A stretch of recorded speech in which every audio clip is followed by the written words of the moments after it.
Welcome to AGS Broca and Vani friends, all my young champs, all my young and enthusiastic champs. सगळ्यांचं खूप स्वागत आहे AGS Broca and Vani मध्ये. Today we are going to conclude the session A Teenager's Poem, A Teenager's Prayer. हे जे आपली पहिली पोम पासून आपण सुरुवात केली त्याचा आपण आज लास्ट सेशन घेणार आहे.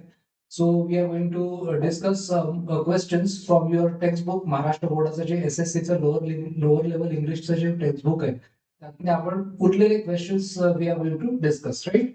सो मागच्या वेळेला आपण त्या प्रेयर पर्यंत आपण आलो होतो, right? The book asks us to write your own prayer and we did that. I have written that prayer for you, a long prayer. So आपण ते बघितलं होतं. Now we are going to solve these questions. So without any further ado, let's begin. Here we go. All right. So read the poem. Okay. Yes, we have done it. Read the poem. Write an appreciation. So, have we written the appreciation? Yeah, I guess we have. Not yet. Okay. Let's check. I don't know. Okay. Appreciation. I think we are yet to do it. Let me check. One second. One second. One second. I'm getting confused here. So appreciation. Favorite line. Very best. No, we haven't done it. Appreciation. We haven't done it. Figures of speech. We have done it. Alliteration, special features, we have language. Okay, style. Why I like, dislike the poem. I think we haven't done it. Compose a short prayer, we did this. So, yeah, I guess the only thing that we have not done is, yeah, this one is some other question. So, okay. Yeah, so we need to do the question that we talked about. And a poem appreciation. Favorite line. My favorite line in the poem is, okay, poem appreciation.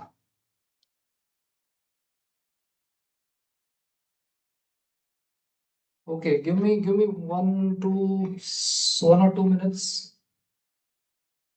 I don't know why I'm getting confused. Give me 1 or 2 minutes, please.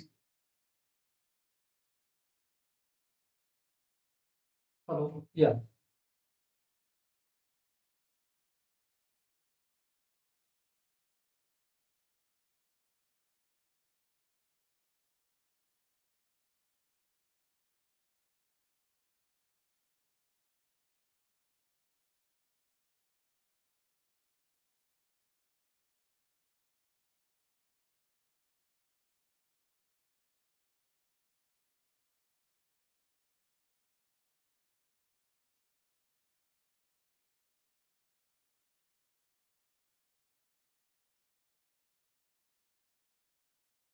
Okay, just a second.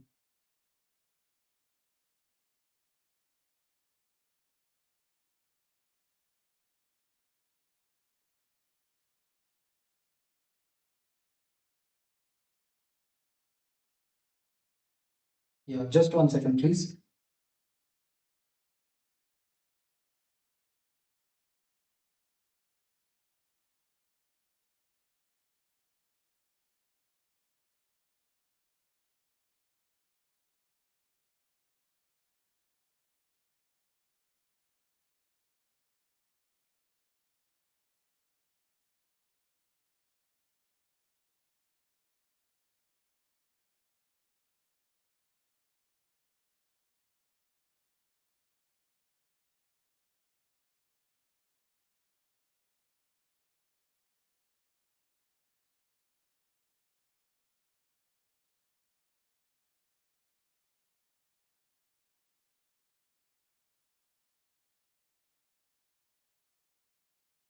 Okay, so yes, that's what. Yeah, I was confused about whether we have discussed poem appreciation or not, and it is evident that आपण नाही केलेलं आहे ते. So आपण आता करूया. Read the poem and write an appreciation. So let's do it. Okay, we have something here. Read the poem and write an appreciation of the poem. आता see, film appreciation, poem appreciation is something wherein we discussed so what we liked about the poem or what we disliked about the poem. what are the various aspects through which we can assess the poem, right? So film appreciation असा पण एक course असतो ज्याच्यामध्ये एखाद्या फिल्मला वेगवेगळ्या features वरती appreciate केलं जातं, right? So it is similar to you may say टीका, पण कन्स्ट्रक्टिव्ह क्रिटिसिझम किंवा क्रिटिसिझम अशा अर्थीच कनेक्टेड आहे, right? And appreciation, the way we appreciate the poem, या पोएम मध्ये तुम्ही काय काय अप्रिशिएट केलं, right? So in about 12 to 15 sentences. So with the help of the following points, let's say points कुठले, टायटल. आता टायटल मध्ये 12 to 15 सेंटेन्सेस म्हणतात, so 1 or 2 sentences for each point, let's say. आता टायटल मध्ये काय आवडलं? So the title of the poem is a teenager's prayer. From the title, मी एक सेंटेन्स मध्ये दोन याच्यात लिहिलंय. From the title we come to know that the poem is a prayer by a teenager, right? So तुम्ही you can also elaborate, जर depending on what is asked in the exam, you can elaborate this, that the title suggests that the speaker or the teenager is a person of faith, and he is, through this poem he is trying to summon the faith and summon the god to give him guidance. You can elaborate it based on what is asked in your exam. Question किती ओळींचा विचारला त्याच्यावर. Then who is the poet? So the poet of the poem is J. Morse, right? You can find out more about J. Morse if you want. Rhyme scheme कोणती आहे याच्यात? याच्यामध्ये rhyme scheme कोणती आहे? Rhyme scheme of the poem is ABCB, right? ABCB म्हणजे B आणि C या दोन लाईन्स राईम होत आहेत. दुसरी आणि चौथी, सेकंड आणि फोर्थ लाईन राईम होते, where the last word of the second and fourth line rhyme with each other, right? Last word of second आणि fourth line एकमेकांशी राईम होत आहेत. Let's look at the next question. 29. Favourite line कोणती आहे? So favourite line आहे, my favourite line in the poem. तुम्ही तुमची फेवरेटही लिहू शकता, तुम्ही ही पण लिहू शकता. If you like the content, if you feel that you are confident with this content, you can write this one also. So my favorite line in the poem is that life lived its very best. Life is lived its very best with you walking next to me. Me he line निवडली आहे कारण की हा पोमचा conclusion आहे ना, हा शेवटचा part आहे पोमचा, राईट? सो आणि याच्यामध्ये बरंच काही आपल्याला पुढच्या लाईफ बद्दल ऑथर कडनं, आपल्याला स्पीकर कडनं हे कळतंय की आता तो जे देवावर विश्वास ठेवतोय आणि देवाचा गायडन्स मागतोय, त्यामुळे मोठा झाल्यावर तो जेव्हा मागे वळून टीनेज कडे बघेल तेव्हा त्याला काय जाणवेल, बरोबर? सो द स्पीकर कन्व्हेज, आपल्याला स्पीकर काय कन्व्हे करतोय, काय काय सांगतोय? The message in this line that God's guidance, देवाचं मार्गदर्शन, God's guidance at every step gives him the strength to make healthy choices. तुम्ही याला हेल्दी चॉईसेस म्हणू शकता, राईट चॉईसेस म्हणू शकता, चॉईसेस म्हणू शकता, right? And right decisions. So मी म्हटलं होतं इथे healthy choices and right decisions. This line also means that if one has faith in God, या ओळीचा अर्थ असाही आहे की जर एखाद्या व्यक्तीचा देवावर विश्वास असेल, श्रद्धा असेल. This line also means that if one has faith in God, he believes that God walks next to him. तर त्याला असा विश्वास असतो की God walks next to him, म्हणजेच काय, तर God is there for him to guide him, right? And guides him. Okay, this prevents a person from being prideful. म्हणजे त्याच्याने काय होतं की देवावरती श्रद्धा असली की गर्व होत नाही माणसाला, आहे ना? ही this is another meaning from this poem, which is a beautiful meaning. So याच्याने काय होतं, this prevents a person from being prideful. गर्विष्ठ होत नाही माणूस जर देवाचं गायडन्स घेतलं तर. अबाउट हिज अचिव्हमेंट, तो जे काही अचीव्ह करेल त्याचं जे श्रेय आहे ना, तो स्वतःला नाही घेत आणि तो गर्व करत नाही त्याचा. तर तो म्हणतो देवावरच्या श्रद्धेमुळे आणि त्याच्याकडनं मी मार्गदर्शन घेत असल्यामुळे मला हे झालं, चांगल्या माझ्या गोष्टी झाल्या आणि वाईट गोष्टींपासून मी प्रोटेक्ट झालो. So about his achievements and right choices, because he is convince, त्याला खात्री पटली आहे दॅट इट्स गॉड्स गायडन्स, तो ते देवाचंच मार्गदर्शन आहे की that's making his life successful. त्याला ही खात्री आहे ना की देवाच्या मार्गदर्शनामुळे त्याचं लाईफ सक्सेसफुल झालंय, सो तो गर्व करणार नाही. सो थीम किंवा सेंट्रल आयडिया काय, आता आपण हे आता बघितलं. आताच हे पाहिलं आपण, फेवरेट लाईन कोणती होती, तुमची फेवरेट लाईन कोणती होती हे पाहिलं. आता थीम किंवा सेंट्रल आयडिया काय. सो बघा, तुम्ही हे लिहू शकता, थीम किंवा central idea of the poem is faith in God. Okay, देवावर श्रद्धा, and asking God for guidance. एक तर देवावरती श्रद्धा ही थीम आहे, सेंट्रल आयडिया, आणि दुसरा आहे देवाकडनं मार्गदर्शन घेणं. का बरं? So that to make right decisions योग्य घेता आले पाहिजे, आणि टू रेझिस्ट टेम्पटेशन, मोह टाळता येण्यासाठी. कारण मोह टाळण्यासाठी एक मानसिक शक्ती लागते, राईट? तर ती पण देवाकडनं मिळते श्रद्धा असेल तर. So this is a poetry, this is a poem full of you know full of right guidance for teenagers. So next 30, the central theme पुढे आपण कंटिन्यू केलं याच्यात मी. So again I'm telling you, based on the required number of lines in your exam, तुमच्या exam मध्ये जितक्या lines विचारल्या असतील त्याप्रमाणे तुम्ही आन्सर छोटं किंवा मोठं लिहावं लागेल. सो पुढे आपण बघू the central idea, the central theme of the poem is humility. Humility म्हणजे काय? विनम्रता. ह्युमिलिटी आणि फेथ, विनम्रता आणि श्रद्धा, राईट? सो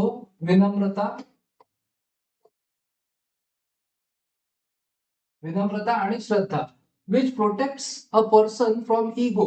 म्हणजे काय करते विनम्रता? काय करते? माणसाला अहंकारापासून प्रोटेक्शन करते, अबाउट हिज अचिव्हमेंट्स. सो तो टीनेजर जो आहे तो जे काही अचीव करेल त्याचा त्याला गर्व होणार नाही, अहंकार होणार नाही, कारण त्याला विनम्रता आणि श्रद्धा त्याला त्या गोष्टीपासून दूर ठेवेल. आणि तो म्हणेल की देवाच्या मार्गदर्शनामुळे हे घडलं, because he has a faith that his success is the result of God's guidance and not his own strength. ते काही त्याच्या स्वतःच्या शक्तीमुळे झालेलं नाहीये, हे त्याला कळेल. Not his on strength alone, only such life can become successful. He central idea आहे पोएमची. तुम्ही हा पॉइंट याच्यात ऍड करू शकता, किंवा हा पॉइंट तुम्ही या पद्धतीने एक्सप्लेन केला तर तुमचा आन्सर छान होईल, आणि तुम्हाला तुमच्या एक्झाम ग्रेडरला हे लक्षात येईल की तुम्ही खूप वेगवेगळ्या अँगल्सनी, वेगवेगळ्या पर्स्पेक्टिव्हनी या पोएमचा विचार केलाय, है ना? त्यानंतर फिगर्स ऑफ स्पीच तर आपण बघितलेच होते.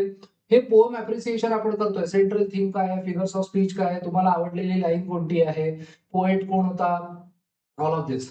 Following are the figures of speech used in the poem. कुठल्या कुठल्या फिगर्स ऑफ स्पीच आहेत? एक आहे अपोस्ट्रोफी, पहिलंच आहे अपोस्ट्रोफी.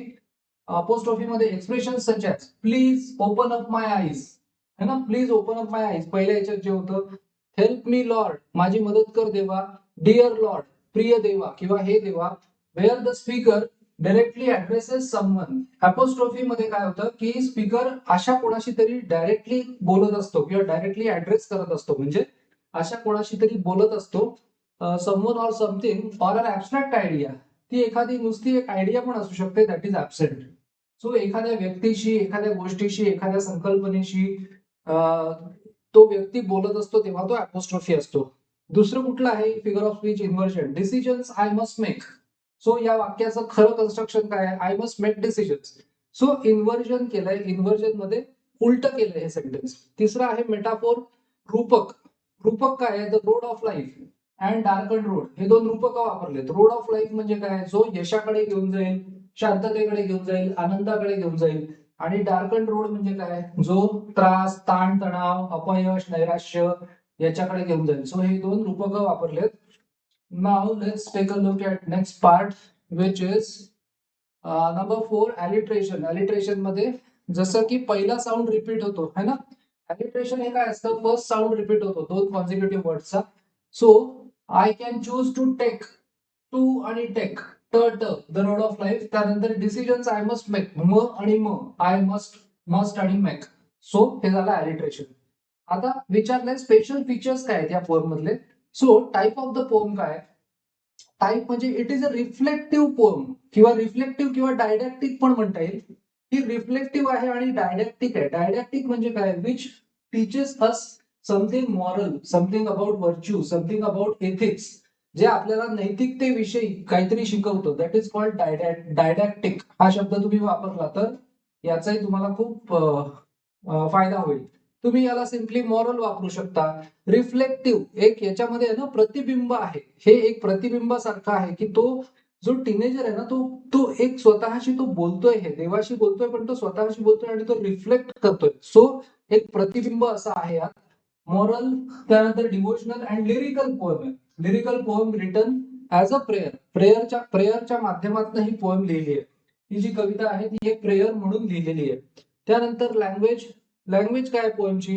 Language is lucid. तुम्ही हा शब्द वापरला तर तुमच्या आन्सरला एकदम अट्रॅक्टिव्ह त्याला एक टच येईल. लुसिड म्हणजे काय, जी सिंपल असते आणि क्लिअर असते, स्पष्ट असते, काही कन्फ्युजन नसतं. या कवितेची भाषा इतकी सिंपल आहे की ही लुसिड आहे, समजायला स्पष्ट आहे, साधी आहे, सोपी आहे.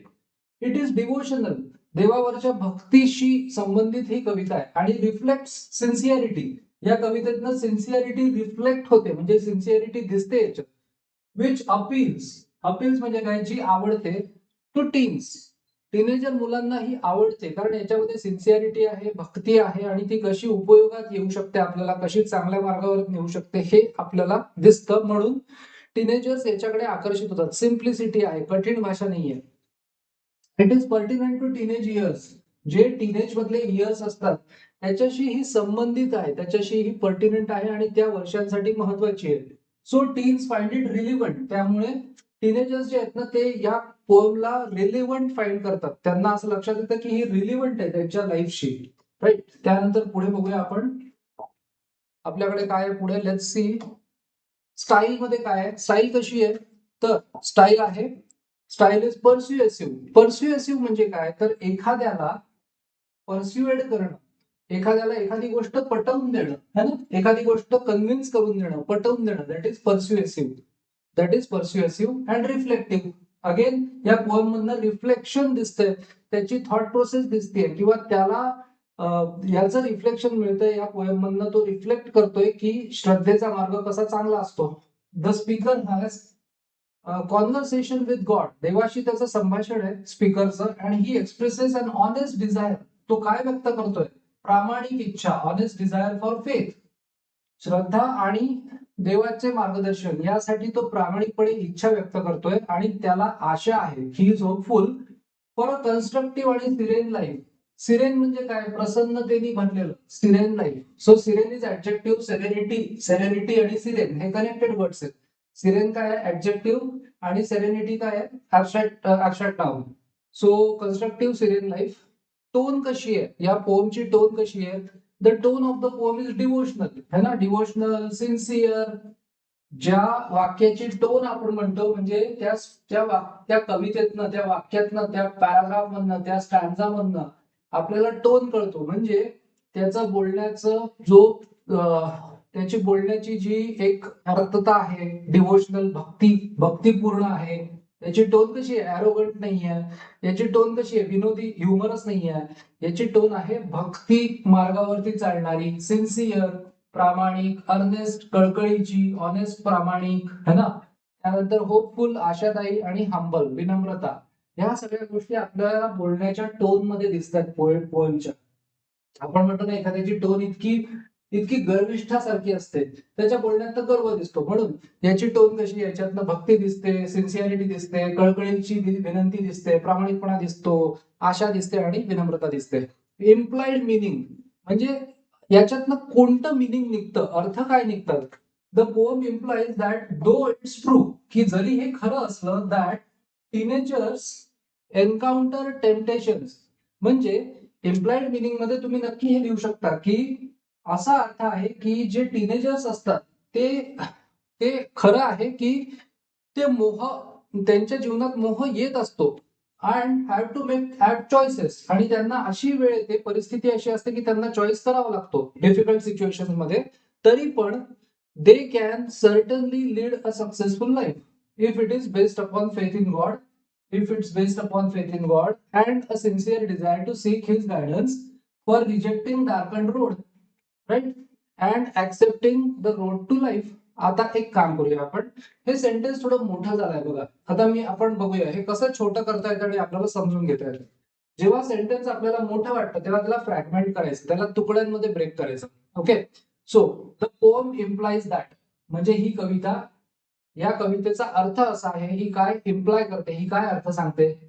दो म्हणजे जरी हे खरं असलं, though it's true, though it's true, the poem implies that, कविता असा अर्थ सांगते की जरी हे खरं असलं, काय खरं असलं, दॅट टीनेजर्स एन्काउंटर टेम्पटेशन्स, की जरी हे खरं असलं की टीनेजर्स जे असतात त्यांना मोह त्यांच्या जीवनात येत असतात टीनेज इयर्स मध्ये, आणि have to make apt choices, त्यांना चॉईसेस घ्यावे लागतात कठीण परिस्थितीत, राईट. सो बघा, आपण फ्रॅगमेंट केलं. या कवितेतला अर्थ असा निघतोय की जरी हे खरं आहे की टीनेजर्स ला मोह त्यांच्या जीवनात येतो आणि त्यांना चॉईस करावा लागतो, त्यांना डिसिजन घ्यावं लागतं कठीण परिस्थितीत. आता इथपर्यंत आपला पहिला पार्ट झाला वाक्याचा, है ना, इम्प्लाइज दॅट. दो पासनं तर इथपर्यंत हा एक पार्ट झाला.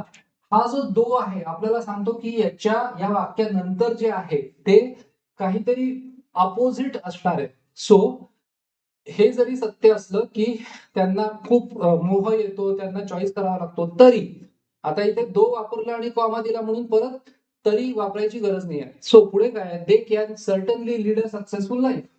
जरी त्यांना मोह येतो, जरी त्यांना चॉईस करावा लागला, तरी ते एक सक्सेसफुल लाईफ जगू शकतात. जर इफ कधी if it's based upon faith, जर का ते लाईफ त्यांचं देवावर श्रद्धा आणि सिन्सिअर डिझायर, जर प्रामाणिक इच्छा परमेश्वराचं गायडन्स घ्यायची. कशासाठी? फॉर रिजेक्टिंग डार्कन रोड, दुःख वाट्याला येऊ नये म्हणून, आणि accepting the road of life, है ना, सक्सेसफुल लाईफ जगता यावं म्हणून. अशा पद्धतीने मी तुमच्यासाठी एक मोठं वाक्य झालं, पण याला मी ब्रेकडाऊन कसं करायचं ते दिलं. Right. Then let's take a look at if we have next why I like or dislike the poem. है ना, मला ही पोएम का आवडली. सो का आवडली आपल्याला poem? The reason I like this poem is because it's simple and easy. It's simple and easy to understand. समजायला सोपी आहे, सिम्पल आहे. It offers an invaluable advice. असा ऍडवाइस, असा एक सजेशन या पोएम मध्ये आपल्याला पोएटने दिलंय की जे इनव्हॅल्युएबल आहे, म्हणजे ते अमूल्य आहे. कोणासाठी? टीनेजर्ससाठी. कुठले? एस्पेशली ऍट अ फेज, अशा जीवनाच्या अशा फेज मध्ये इन लाईफ, वेन, कोणत्या फेज मध्ये? When they are vulnerable. Vulnerable म्हणजे काय, तर ते कोणत्याही मोहाला लवकर ते बळी पडू शकतात. वल्नरेबल टू टेम्पटेशन म्हणजे काय, मोहाला बळी पडू शकतात अशा वयात. The poem stands out from others, म्हणजे ही पोएम इतरांपेक्षा वेगळी कशी आहे, का बरं? Since it doesn't speak of any complex philosophy. या पोएम मध्ये कुठलंही असं कॉम्प्लिकेटेड, कठीण असं तत्वज्ञान काही नाहीये. इट जस्ट, ही काय करते पोएम, फक्त passes on a simple eight profound message. He poem आपल्याला एक साधासा एक मेसेज देते, पण साधा असला तरी तो प्रोफाउंड आहे. सिम्पल येट प्रोफाउंड, फार डीप आहे, फार मोठा त्याच्यामध्ये मिनिंग आहे. काय मेसेज आहे? That of faith in God and the significance, महत्व ऑफ गॉड्स गायडन्स, देवाच्या मार्गदर्शनाचं महत्व आणि श्रद्धेचं महत्व. कशासाठी? इन मेकिंग चॉईसेस करण्यासाठी. मी आता काय करू, हे करू का ते करू, असे चॉईसेस करण्यासाठी. कधी? वेन वन इज ससेप्टिबल म्हणजे वल्नरेबल, जेव्हा कोणी पण जास्त शक्यता असते बळी पडेल. कशाला? Wrong choices or bad decisions. And may fall prey म्हणजे काय, तो बळी पडू शकतो मोहाला. Right. So this is the way we have written these answers. हे आन्सर्स तुम्ही लिहिले तर तुमचा आन्सर अट्रॅक्टिव्ह होईल. जर का तुम्हाला असं वाटलंय कठीण होतंय, तर यातलं जसं सोपं पार्ट पण आहे याच्यात एक्सप्लेनेशन मध्ये, तेवढा लिहा. Right. Okay, but if you write it this way, your answers will be, quite elaborate. They will be to the point, and your teacher, your grader will come to know that you have a good vocabulary, right? So you will score excellent through this. त्यानंतर okay, हे आपलं झालं होतं. So here we end the poem a teenager's prayer. आता आपला तुमच्या याच्यामध्ये second जो आहे, म्हणजे तुमच्या बुकमध्ये, महाराष्ट्र बोर्डच्या बुकमध्ये जो सेकंड जो पार्ट आहे, दॅट इज आता ते प्रोज आहे. सो आपण त्याला लगेचच सुरुवात करूया. I will start posting the video. So keep studying well, take notes, be engaged in active learning, write your questions in, post your questions in comments, and stay fit, stay well, and have trust in God. He will help you if you are willing to take the step, if you are willing to take the effort. So you will score good, you will score well, you will excel. Have fun. Take care.